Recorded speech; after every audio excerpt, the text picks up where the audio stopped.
মুসলিম সেজে ইরানি ঢুকে জেনারেলদের স্ত্রীদের থেকে নিত তথ্য আর তা পাঠাতো ইসরায়েলে। ইরানের হৃদয়ে পৌঁছে যাওয়া নারী গুপ্তচর, এ যেন স্ত্রীদের জিভে স্বামীদের ফাঁদ। একজন ফরাসি নারী, নাম ক্যাথরিন প্যারেজ সকদাম, ইসলাম গ্রহণ করে হিজাব পরে ইরানে ঢুকে পড়ে বিশ্বাস অর্জনের খেলায়। নিজেকে পরিচয় দেয় শিয়াপন্থী মুসলিম হিসেবে, লেখে ইসলামিক বিপ্লব নিয়ে, এমনকি পৌঁছে যায় ইরানের প্রেসিডেন্ট ও সর্বোচ্চ নেতার কাছেও। তিনি ইরানি বিপ্লবের প্রশংসা করেন, বিলায়েতে ফকি এর সমর্থনে লেখালেখি করেন।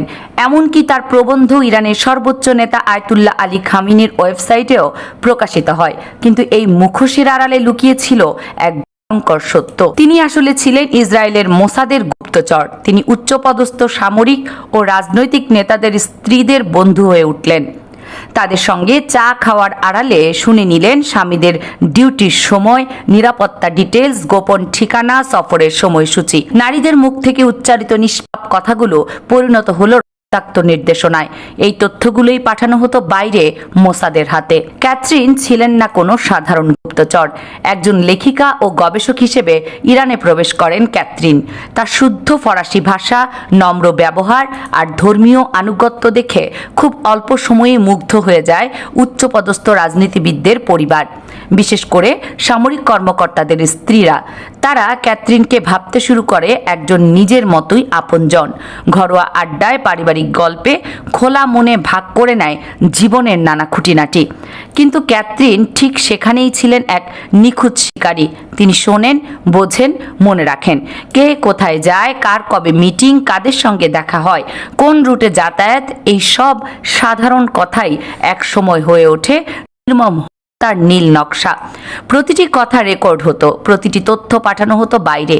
তথ্য গোপনে চলে যায় দেশের বাইরে, আর এরপরই একটি নির্দিষ্ট সময়, একটি নির্দিষ্ট জায়গায় ঘটে যায় বিস্ফোরণ বা গুপ্ত হত্যা।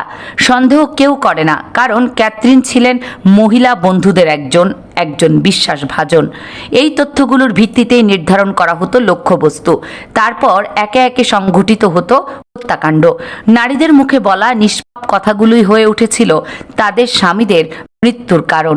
এইভাবে ধীরে ধীরে নিঃশব্দে ইরানের গভীর হৃদয়ে প্রবেশ করেন ক্যাথরিন, একা, নিঃশব্দ, কিন্তু মারাত্মক। আর এভাবেই রাজনীতিবিদদের ঘনিষ্ঠ হন, রেভলিউশনারি গার্ডের সঙ্গে বসেন, এমনকি প্রেসিডেন্ট ইব্রাহিম রইসের সঙ্গেও সাক্ষাৎ করেন। গবেষণার অজুহাতে তিনি সংবেদনশীল অনেক এলাকাও পরিদর্শন করেন। শেষ মুহূর্তে, ঠিক যখন তার মুখোশ খোলার সম্ভাবনা তৈরি হয়েছে, তিনি পলায়ন করেন দরজা বন্ধ হওয়ার আগ মুহূর্তে। কিন্তু ততক্ষণে তিনি তার কাজ শেষ করে ফেলেছেন। ইরানের উপর ভয়ানক আঘাত এনেছেন, যার রেশ এখনো রয়ে গেছে। ইরানের গোপন তথ্য, প্রাণঘাতী পরিকল্পনা সবই পৌঁছে গেছে বাইরে।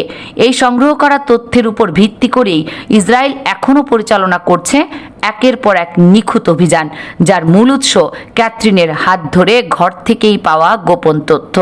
এটা কেবল একটি গুপ্তচর কাহিনী নয়, এটা একটি রাষ্ট্র স্তরের নিরাপত্তা বিপর্যয়। একজন নারী যিনি বন্ধুত্বের মুখোশে ঢুকেছিলেন, একটি রাষ্ট্রের শ্বাসরুদ্ধ করা গল্পের নায়িকা হয়ে রয়ে গেলেন ইতিহাসের পাতায়, একেবারে নিঃশব্দে পাতের গন্ধে মোড়ানো এক সফল মিশন। আর আজ কি অন্য কোনো দেশের ভেতরেও নতুন কোনো ক্যাথরিন লুকিয়ে আছে? এক অদ্ভুত মিশনে পা বাড়ান তিনি, যেখানে বিশ্বাস, বন্ধুত্ব আর ভালোবাসা ছিল নিছক এক অস্ত্র, নির্মমভাবে লক্ষ্য ভেদ করার জন্য।